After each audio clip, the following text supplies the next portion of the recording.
You know that thing where you get too deep into a project and you start procrastinating a little bit, so you invite a friend over to watch you work so that way you actually get things done, because you can't procrastinate in front of another person, right? Well, anyway, I recently moved to a new city and I don't have any friends here, so that's now you guys. Welcome to the show. So the first thing I want to talk about is the car, which is a 1978 Pontiac Grand Le Mans, and the reason I got it is because I could. Yep, that's what happened. It's not a, oh wow, that's the car I really want. No, that didn't happen. It was the cheapest car available on Marketplace that looks safetyable, and then once I started picking all the Bondo and foam out of it, and stuff like that. Like, whoever did the Bondo on this car did the best Bondo job I've ever seen on planet Earth. Because I stabbed it with a screwdriver all over and it barely even scratched. Like, the dude made it, I don't know if the dude made his own Bondo or what, but it was the hardest stuff I'd ever seen.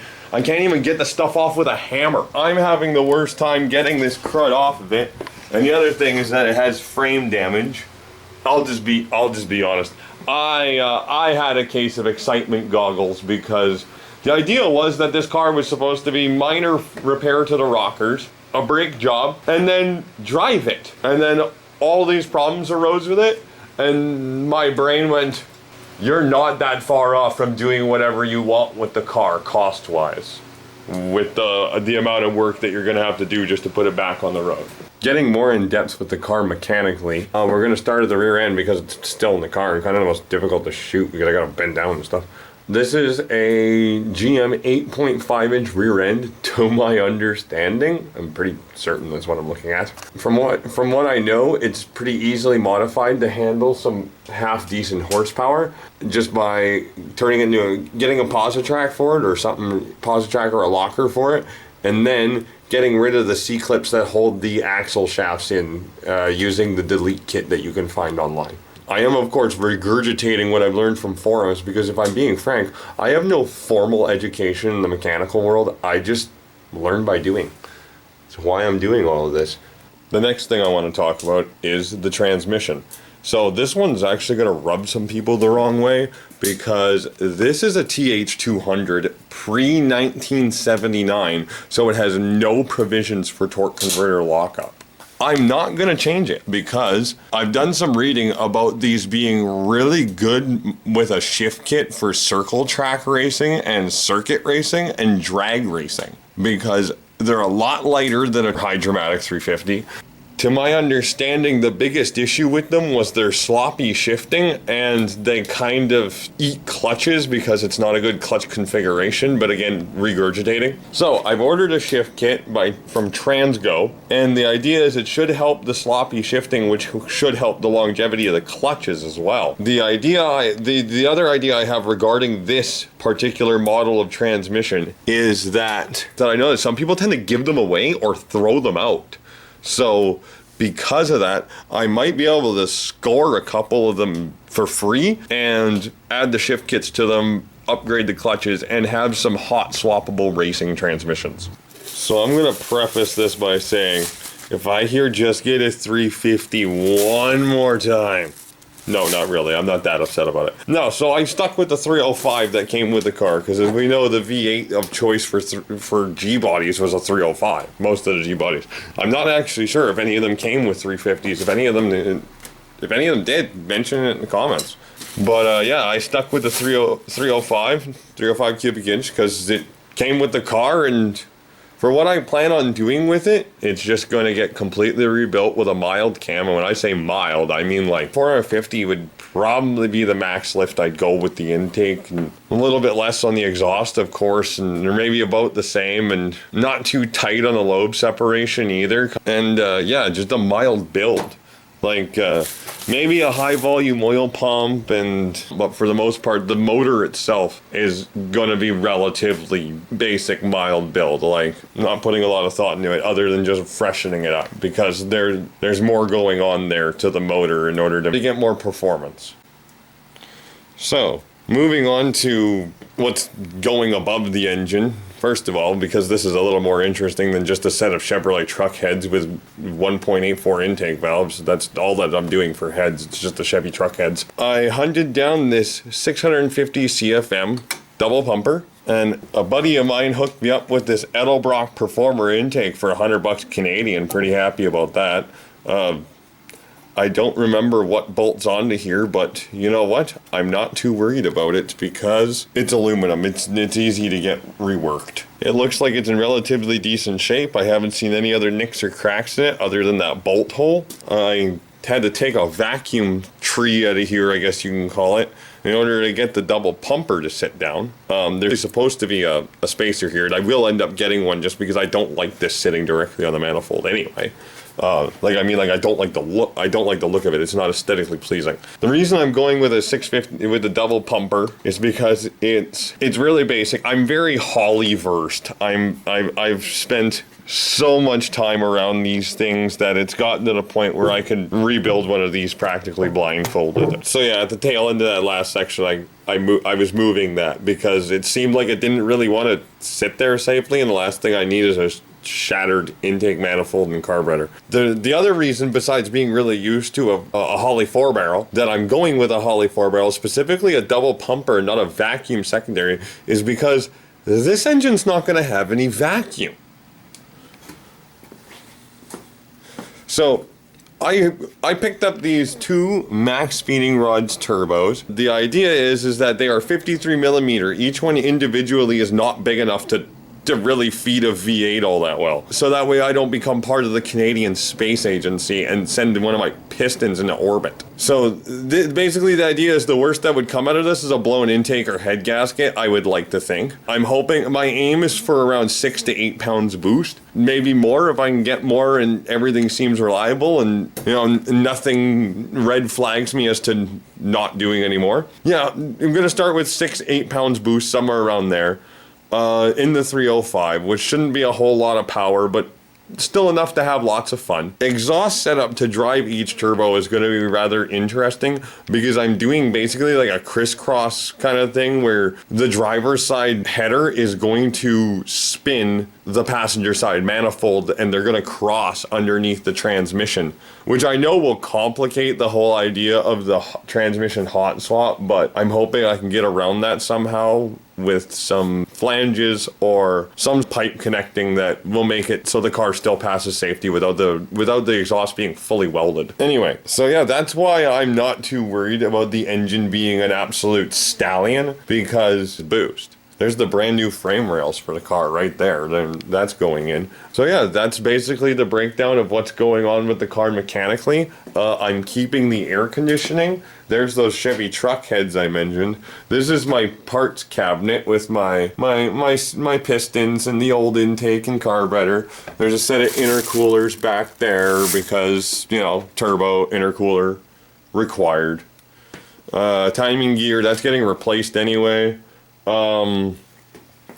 I have the crankshaft buttoned up like a prisoner over there. One of the things I did is that strap is slightly pulling up on the crankshaft, like ever so slightly, but it should be enough to just reduce the sag, and there's wood packed in between all the lobes, so that way that can't sag while I'm doing the rest of the project. I don't know how long it takes for a crankshaft to sag. I would not want to find out the hard way. So now that we've talked about, the motor, turbos, transmission, rear end, I kind of want to move into the suspension, brakes, the stuff that more makes the car an actual race car. You can squeeze as much horsepower as you want out of a car, but it's not going to stay on the track without some good suspension and brake work.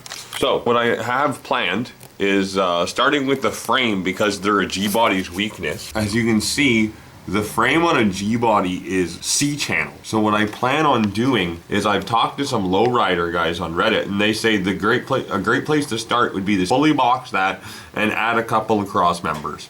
That way you'll avoid a lot of flex in the body, which would definitely ruin your ability to stay flat in the corners. So, regarding the brakes, all I plan on doing there is a better booster, better master cylinder, because that's all you can really do up here. And then larger rotors, better calipers, maybe dual piston depending on what's available kit-wise for this car. I don't want to have to do a whole ton of fabrication on the front end, if any at all. If I have to, I'd stick with factory size rotors just to keep the control arms and the steering yoke, but I'm hoping that that won't be a concern, and all I'll have to do is upsize the rims, which I have to do anyway because Pirelli Corsa tires do not come in 15 or 14 inch rims. So I'd have to get some alloys. For suspension, what I plan on doing is going with 1 inch stiffer lowering springs all the way around, along with thicker and stiffer sway bars. I'm not sure if I'm 100% right on this, but I believe that these sway bars are hollow, and the sway bars that I'm looking at are solid, as well as being a 1/4 inch thicker on the front and an 1/8 of an inch thicker on the rear. So that should help a lot with attacking corners, along with an upgraded steering box, because there's already slop in this. This has already got to go. And then probably not going with a factory replacement, but something a lot more performance oriented. I'm going to see if I can get something for like an F-body, because I know that there are a lot more performance options for F-bodies, and a lot of F-body stuff apparently can kind of work on these. I'm regurgitating what I read on forums, so if you have anything about that or can tell me anything about that, I'd love to learn about it by responding to you in the comments. And then for shock absorbers, there's these coils. There's these dampeners you can get that have a narrow coil wrapped around them, and I'm forgetting the brand name of them right now, but what it is it's just a coil within a coil. So it would just be a coil wrapped around the shock, attached directly to the shock, and then inside the car's main coil, helping with a stiffer ride. They're adjustable, so that way I'd be able to tune the car front to rear as far as suspension bias goes.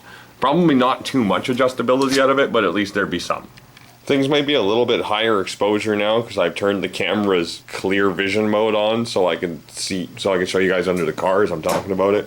Because what I want to talk about now is the modifications going on with the body, because personally I think they're more interesting even than the twin turbos. I'm sure somebody would argue with me on that, but I'm going to talk about the body. Because what's going on there is, first of all, the interior is going to be neat with a roll cage, yet a finished interior. I plan on doing a black vinyl interior underneath the roll cage, still finished, and then keeping with the dash, because as you can see, it's crack free. There's nothing wrong with the dash, not even in the speaker holes.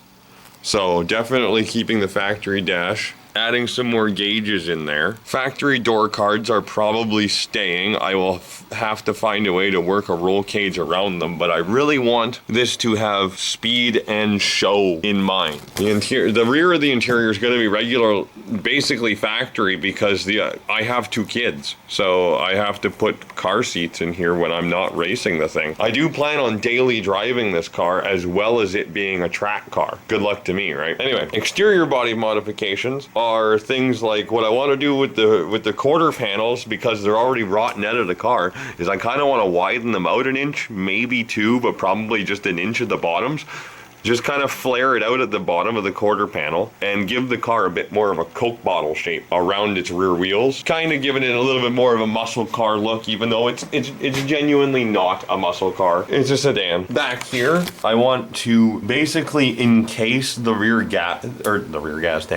gas tank in a rear diffuser that'll be attached to the rear fiberglass bumper, because these cars have fiberglass bumpers, front and rear. And the front bumper, I'm hoping to get the front lip off of a Trans Am or a Formula Firebird and kind of graft it on to the fiberglass front bumper of the Le Mans. For the underbelly, there is an underpan going on this car, and rather than side skirts, because I don't like the appearance of side skirts, I plan on doing a very low level side skirt just to make the body kind of meet the frame. And sorry, I was a little out of focus there. I'm not there. Now I can see what you see. So I plan on doing just a very small side skirt just to make the body meet the frame height. And then something like, and I want to keep calling them canard. My brain wants to call a flap that pushes the wind this way towards the rear of the car a canard. So that way it keeps wind from wanting to sweep back under the car after the front splitter has already gotten rid of it, and that would allow for somewhat of a vacuum under the car, a low pressure zone under the car, and then at the rear end it would be forcing that air that's already at low pressure to re-expand with the rear diffuser, causing a bit of a suction down on the rear end, because from what I could tell from driving it factory, these cars are a little rear light. Front fenders. The front fenders, I'm probably not going to be doing anything with other than maybe a slotted intake right in front of the doors for just for the turbos, because these cars always have those phony intake louvers on the fenders, and I always thought it'd be fun to put real ones on. Something I forgot to mention that I want to do is with the rear deck. I'm hoping to put like a rear NASCAR style rear wing on this, and the reason I'm just putting this in as a side note right after that last section is because I'm getting to the point where I'm really tired of reshooting this. Now, as far as the methodology, because I'm certain you guys have noticed that the frame of the car is still attached to the body. So how would I intend to fully box and frame repair that? Because I have to cut the frame, I have to weld things to it, I have to work on the frame, and I actually have to do work to the bottom of the body. And the answer to that is I plan on, well, the first thing I'm going to do is I have to finish cleaning the crud off the bottom of the body, because it's had a terrible undercoat job done. It's kind of oily now. Like, there's genuine undercoat on it because there's spots where it's great and still holding on strong, but for the most part it's basically degraded into nothing but smeared oil all over the bottom of the car. I have to get rid of that. And then once I get rid of that, I'm going to put blocks, like large wood blocks, underneath the body of the car alone, unbolt the frame from the body, then lower the whole car, and hopefully, without the floor caving in, the body will stop dropping, and the frame will just keep going. And what I need to do is I need to concrete screw some boards to the floor and make a jig that forces the frame to slide down perfectly straight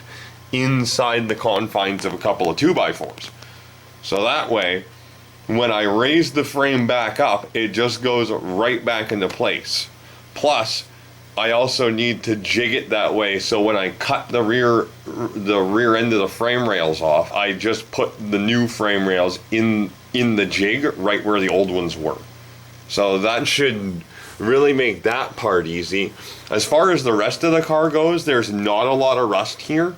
Believe it or not, the entire floor and trunk pan were completely fine. Everything between the frame rails and everything forward of the rear diff, perfectly fine, which is absolutely incredible. So that's the introduction to the project and how I'm doing it. And as you can see, there's a homemade engine stand over there, and there's a homemade engine lift. And if you guys want videos on stuff like that, I would gladly do videos about the homemade tools and pieces that have made this come to fruition. Granted, most of it's really simple. Like something I will be doing a short video on is a homemade infrared heater, 2200 watts.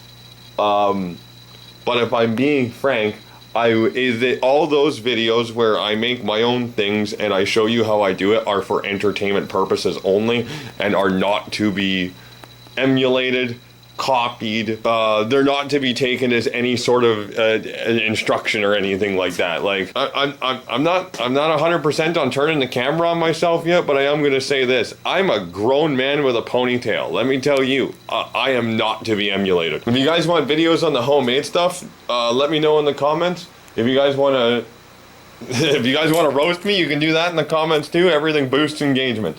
All right, that's basically the end of the introduction video. If you guys have gotten this far, thank you very much for watching, and see you next time. Hopefully there will be a time lapse at the end of the next video where I actually get something done instead of talk about getting it all done. Bye-bye.